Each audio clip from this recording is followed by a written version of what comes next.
सौरमंडल में फिलहाल में आज की डेट में 8 ग्रह हैं। कितने हैं? 8। पहले कितने थे? 9। सन 2004। ठीक है। अब 8 ग्रह कौन कौन से हैं ये समझ लीजिए। फिर हम ये भी बात समझेंगे अगले उसमें लेक्चर में कि आखिर उस ग्रह को क्यों निकाल दिया था। ठीक है। पहला ग्रह है बुध। यदि मैं ये कहूँ ये सूर्य है तो सूर्य से ठीक नजदीक ग्रह है हमारा बुध। फिर दूसरे नंबर पर है शुक्र। तो बताओ सूर्य के नजदीक ग्रह कौन सा है? बुध ज्यादा नजदीक है या शुक्र? बिल्कुल गलत बात। ये सूर्य है। ठीक है। और तो सूर्य से ठीक पहला ग्रह कौन सा है? बुध। दूसरा ग्रह शुक्र। तो आप ये दूरी से मत लगाओ, सूर्य से मानो सूर्य की तरफ से चल रहे हैं। तो पहला कौन सा पड़ेगा? दूसरा पड़ेगा तीसरा पृथ्वी। चौथा पांचवा छठा और सातवां अरुण और आठवां। ठीक है। हाँ जी। तो हम आपसे ये पूछते हैं कि सबसे ज्यादा दूर कौन सा ग्रह है? सूर्य से सबसे ज्यादा दूर तो वरुण है। ठीक है। और सबसे नजदीक बुध। और हमारी पृथ्वी के नंबर पर है? तीसरे नंबर। इनका अंग्रेजी नाम बुध को अंग्रेजी में मरकरी बोलते हैं। वैसे आप बुधवार को क्या बोलते हो? वेडनेसडे। ठीक है। गलती से बुध को वेडनेसडे मत लिख देना। बुध को हम अंग्रेजी में मरकरी कहते हैं। क्या कहते हैं? मरकरी।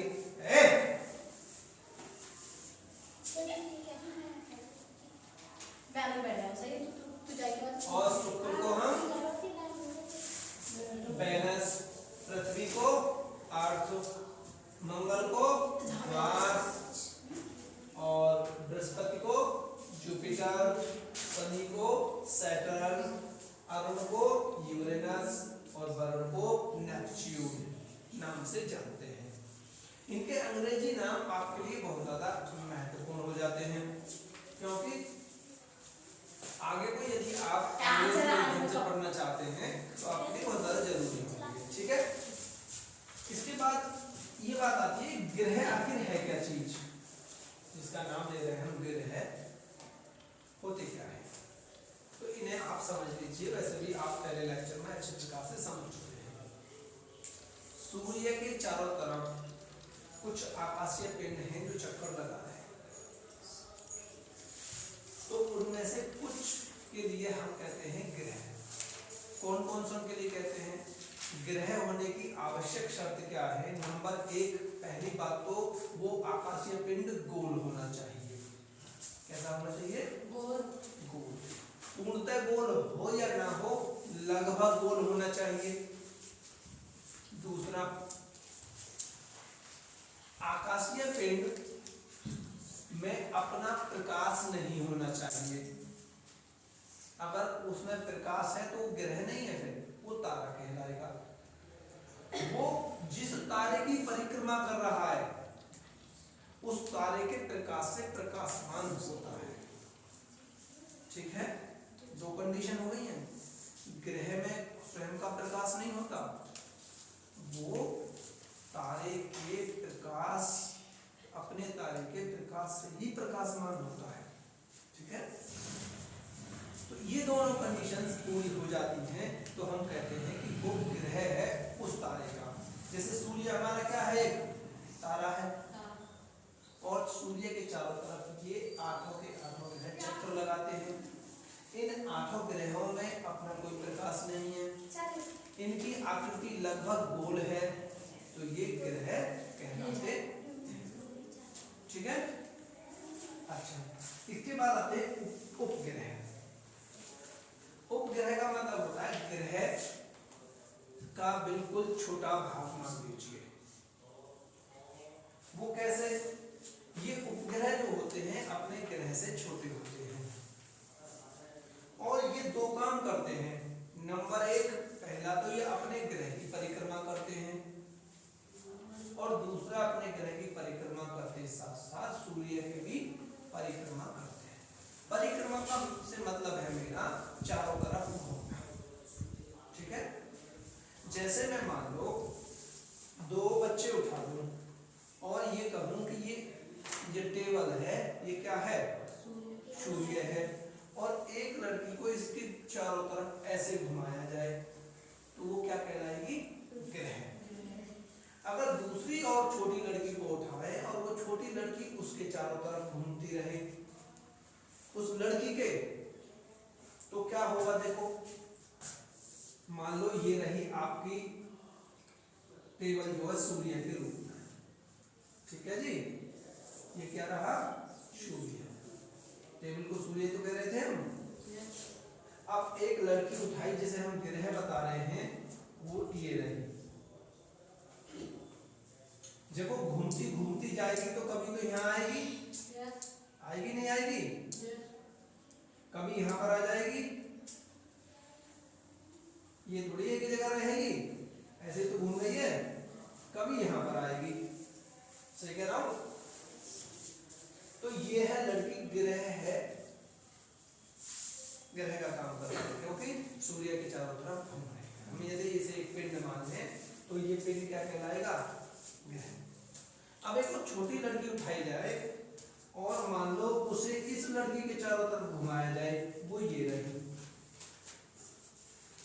तो जब ये ऐसे घूम रही है इस लड़की के चारों तरफ, ठीक है, तो जब ये लड़की, बड़ी वाली लड़की यहाँ होगी तो छोटी वाली कहाँ होगी? यहाँ यहीं रह जाएगी, वहीं रहेगी, वहां पहुंच जाएगी और इसी के चारों तरफ घूमेगी। ऐसे यहाँ होगी तो यहाँ पर भी इसके चारों तरफ घूमेगी, ऐसे करके ऐसे करके ऐसे करके घूमती रहेगी ना। तो क्या हुआ? इस बड़ी लड़की के परिक्रमा करते हुए छोटे लड़की ने सूर्य की भी परिक्रमा कर ली, है नहीं? तो उपग्रह जो होते हैं ये अपने ग्रह की तो परिक्रमा करते करते हैं, साथ के साथ किसकी परिक्रमा कर लेते हैं? सूर्य की भी परिक्रमा कर लेते हैं। ठीक है? अच्छा, ग्रह उपग्रह को समझ गए? उपग्रह जो होते हैं ये कुछ तो प्रकृति के, जैसे हमारा चंद्रमा पृथ्वी के चारों तरफ घूमता है, लेकिन कुछ मनुष्यों ने, वैज्ञानिकों ने भी बना लिए हैं जो पृथ्वी के चारों ओर घूम रहे हैं। उपग्रह का काम क्या होता है?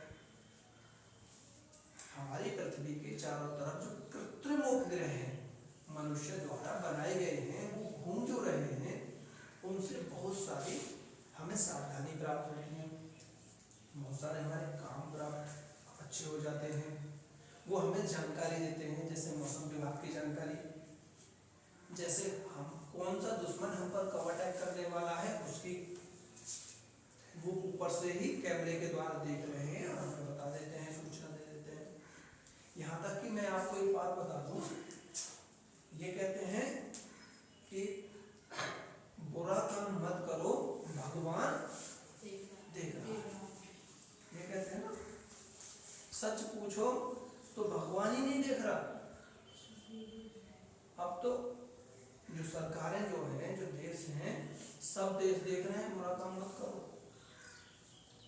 अमेरिका का जो सैटेलाइट घूम रहा है ऊपर, जो आपको नहीं दिखता है, अगर आप बाहर किसी को मार रहे हैं ना खुले में, तो वो ये भी देख लेगा कि आप किस चाकू से मार रहे हैं, चाकू की धार कैसी है, चाकू पर यदि नाम भी लिखा हुआ है ना उसे भी पढ़ लेगा आप से करना है। इतना जूम पावर है उसका। आपकी घड़ी का टाइम भी बता सकता है और तुम्हें दिख नहीं रहा, वो देख लेता।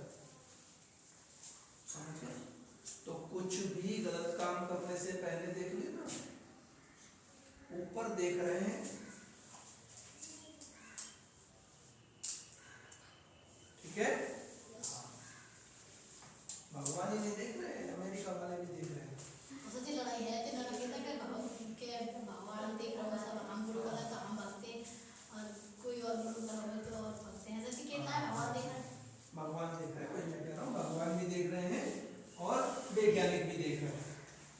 वैज्ञानिक भी भगवान की तरह ही मान लो, ठीक है। अच्छा जी, तो उपग्रह क्या प्रकार के होते हैं? एक तो होते हैं प्राकृतिक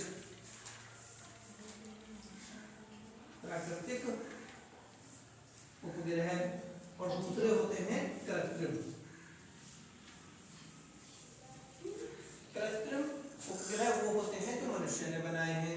प्राकृतिक उपग्रह वो होते हैं जो मनुष्य ने नहीं बनाए। जैसे चंद्रमा को मनुष्य ने बनाया नहीं ना, चंद्रमा तो पहले से ही प्रकृति का उपग्रह है। अच्छा, चंद्रमा किसका उपग्रह है? पृथ्वी का, ठीक है। और भी बहुत सारे उपग्रह हैं जो पृथ्वी के चारों तरफ घूम रहे हैं। अच्छा, ग्रह होने की एक कंडीशन और भी है, मैं ग्रह को एक बार और बता दूं। पहली कंडीशन क्या थी? उसका आकार लगभग गोल होना चाहिए। दूसरा, उसमें स्वयं का प्रकाश नहीं होना चाहिए। तीसरा, वो अपनी कीली पर सूर्य के चारों तरफ चक्कर लगाना चाहिए। ग्रह जो होते हैं वो अपनी एक कीली पर झुके हुए हैं। जैसे आपने लट्टू देखा है, लट्टू चलाते हो, जैसे उसमें आप हंटर मारते हो तो वो ऐसे करके जो टेढ़ा सा घूम कर चलता है, ऐसे करके आपने देखा हो, ऐसे चलता है ना, बिल्कुल सीधा ही नहीं चलता, कुछ इधर उधर को कुछ ऐसे चक्कर सा काटता है ऊपर के, ऐसे ही ग्रह भी सूर्य के चारों तरफ चक्कर काट रहा है, एक अपनी कीली पर झुके हुए, लेकिन उनकी कीली होती नहीं है, लेकिन झुके हुए हैं फिर भी, ठीक है। आगे बात समझ में? अब आगे चलो, यहां तक आप पढ़ चुके हो। क्षुद्र ग्रह ये बहुत ज्यादा महत्वपूर्ण है, जो आपके से पूछे जाते हैं। इनकी अंग्रेजी है एस्ट्रोनॉइड। क्या है? एस्ट्रोनॉइड्स। हिंदी में क्या है? क्षुद्र ग्रह। आप इन आराम से पढ़ भी सकते हैं, समझ भी सकते हैं। ग्रह और उपग्रह के अतिरिक्त, ठीक है, छोटे छोटे पिंड होते हैं। कैसे होते हैं? छोटे। कितने छोटे छोटे? अब आपके दिमाग में आना होगा इतने इतने, नहीं भाई, ये छोटे छोटे इतने भी हो सकते हैं और बड़े बड़े ऐसे भी हो सकते हैं कि आपके गांव के बराबर बड़े बड़े होंगे, ठीक है। ग्रह होते हैं, ये भी सूर्य के चारों तरफ घूमते हैं। कहाँ घूमते हैं? सूर्य के चारों तरफ घूमते हैं। और ये मंगल तथा बृहस्पति, यहाँ का ये जो बेल्ट है, मंगल और बृहस्पति ग्रह के बीच में पाए जाते हैं। क्या? क्षुद्र ग्रह। आपसे पूछे कि क्षुद्र ग्रह कहाँ पाए जाते हैं, तो मंगल और बृहस्पति के बीच में छोटे छोटे आकाशीय पिंड होते हैं जो सूर्य की परिक्रमा करते हैं, उन्हें हम क्षुद्र ग्रह कहते हैं। क्या कहते हैं? क्षुद्र ग्रह, इंग्लिश एस्ट्रॉइड्स। क्वेश्चन आ सकता है, प्रश्न क्या है? क्षुद्र ग्रह किसे कहते हैं, ठीक है। आगे समझ में? फिर से छोटे छोटे आकाशीय पिंड होते हैं। छोटे छोटे का मतलब उपग्रह से भी छोटे होते हैं और ग्रह से भी छोटे होते हैं, ठीक है, और सूर्य के चारों तरफ घूमते हैं। तीसरी बात, मंगल और बृहस्पति ग्रह के बीच में होते हैं, ओके। अगला, उल्का पिंड। क्षुद्र ग्रह से भी ज्यादा महत्वपूर्ण है आपका उल्का पिंड। आपने देखा होगा कि कभी कभी तारा टूट रहा है, तारा है नहीं, एक लंबी सी चमक सी होती है, होती नहीं होती, उसे क्या कहते हैं? भाई तारा टूट गया। या फिर आपने देखा होगा एक तारा टूटा और टूट के यूं चला गया, चमक सी नहीं, वो नीचे कोई गिरता गया और नीचे आते आते जमीन पे आते आते क्या है? नष्ट हो गया, ठीक है। अब इसकी बात है, सूर्य के चारों तरफ चक्कर लगाने वाले छोटे छोटे टुकड़े को उल्का पिंड कहते हैं। सूर्य के चारों तरफ चक्कर लगाने वाले छोटे छोटे पिंडों को क्या कहते हैं? उल्का पिंड कहते हैं।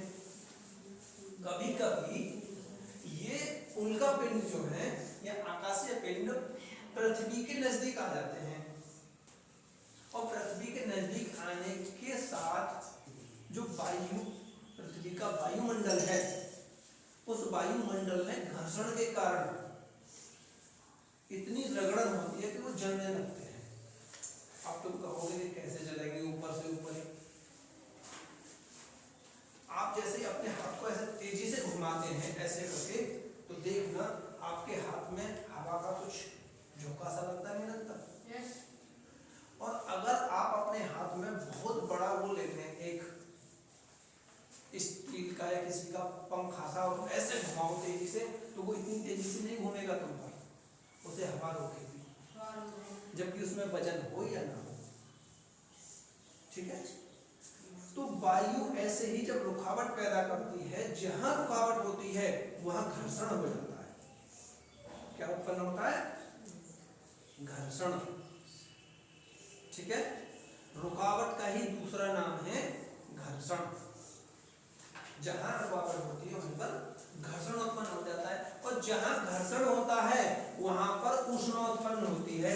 ना चाहो तो आप अपने हाथों को रगड़ के देख लो ऐसे, तो आपके हाथ गर्म होने लगते हैं, है ना? क्या है? जहां रुकावट है वहां रगड़न है, जहां रगड़न है वहीं घर्षण है, और जहां घर्षण है वहीं पर उष्मा है, गर्माहट होती है ना। तो गर्माहट होने के साथ आग लग जाएगी, जैसे आप ऐसे रगड़ते रहे, है नी? जब आग लग जाती है इनमें, उल्का पिंडों में, तो ये जलने लगते हैं, और जलते हुए ये पृथ्वी के पास को ही गिरते हैं। जब पृथ्वी के पास को गिरते हैं तो हम कहते हैं तारा टूट गया। देखो वो टूट रहा तारा, वो गिर रहा है नीचे, वो गिर रहा। नीचे आते आते, अगर नीचे आते आते उसका कुछ अवशेष नीचे गिर जाता है, कुछ जला हुआ है, अध जला नीचे गिर गया पृथ्वी पे, तो उसे बोलते हैं उल्कास्म। क्या बोलते हैं? उल्कास्म। ठीक है?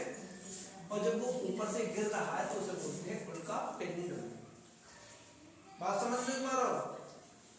ऊपर से गिरा पिंड, ठीक है, और गिरते गिरते वो नीचे आ गिरा, तो नीचे कुछ पत्थर ही तो मिलेगा, पत्थर ही होते हैं वो, जब ऊपर जल रहा था, आका बोला है, तो हम उसे कहते हैं उल्कास्म। जब नीचे गिर गया, उठा के कहेंगे वो क्या है? उल्कास्म।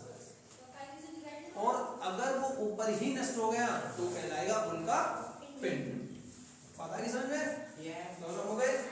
अब समझ लीजिए पुंछल तारे, ये भी ज्यादा बहुत महत्वपूर्ण है आपका। ये पुंछल तारे जो होते हैं, चट्टान, चट्टान तो जानते हो आप? चट्टानें हो गई, बर्फ, धूल, मिट्टी और वाष्प, वाष्प कह लो या गैस कह लो, इनके बने। उसमें क्या क्या होगी?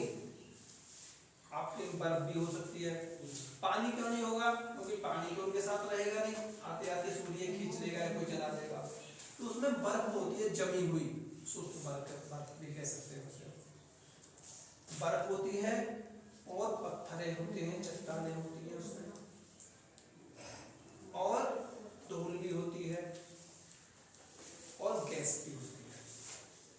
इनके बने होते हैं। जब ये सूर्य के चारों तरफ चक्कर काटते हैं और घूमते घूमते सूर्य के पास चले जाते हैं। अब बताओ भाई, इन्हें यदि हम बकरी कहें और सूर्य को शेर कहें, ये घूमते घूमते यदि बकरी शेर के पास चली जाए तो क्या होगा? खा लेगा शेर बकरी को, गप कर लेगा। ऐसा ही इनके साथ होता है, पुंछल तारों के साथ, है नहीं?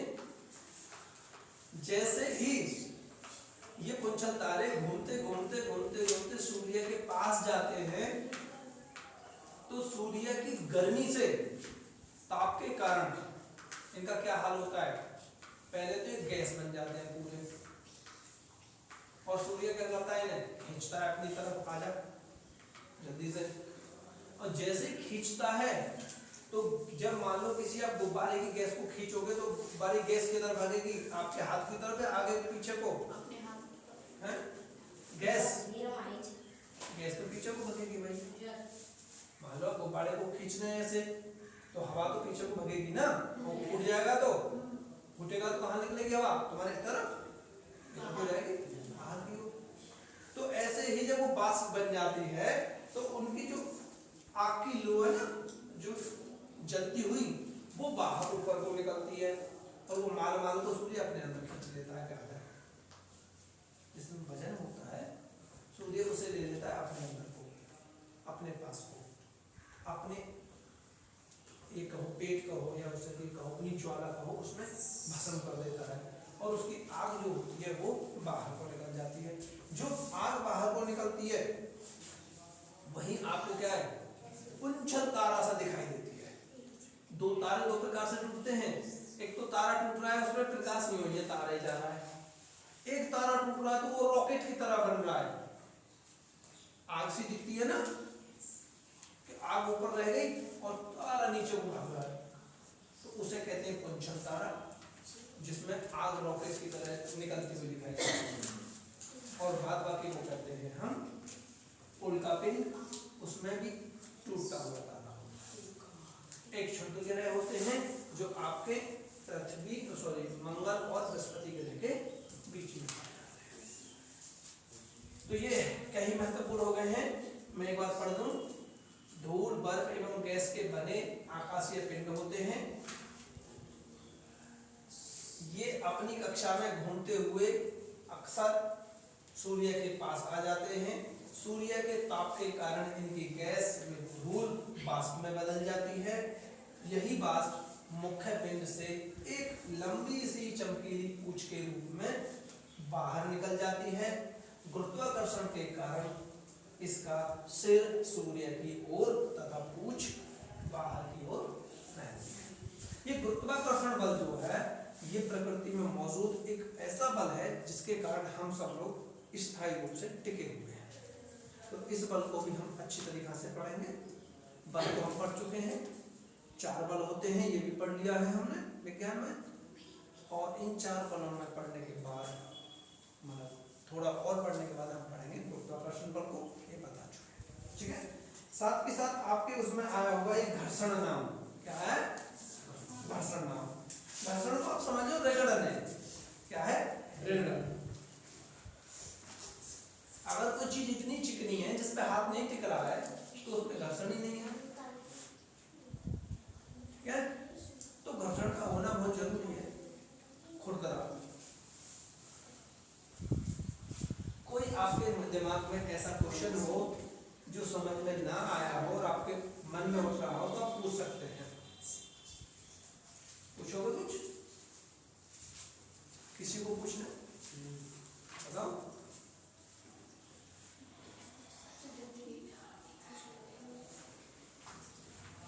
तो जो बच्चे नहीं आए हैं उनके लिए आप घर जाकर उनसे कह दो। पृथ्वी में ऊपर आकर के नीचे पृथ्वी में वैसे हम पृथ्वी के बारे में एक बार बता चुके हैं पूरा, फिर भी आप समझेंगे पढ़ा तो दिया है।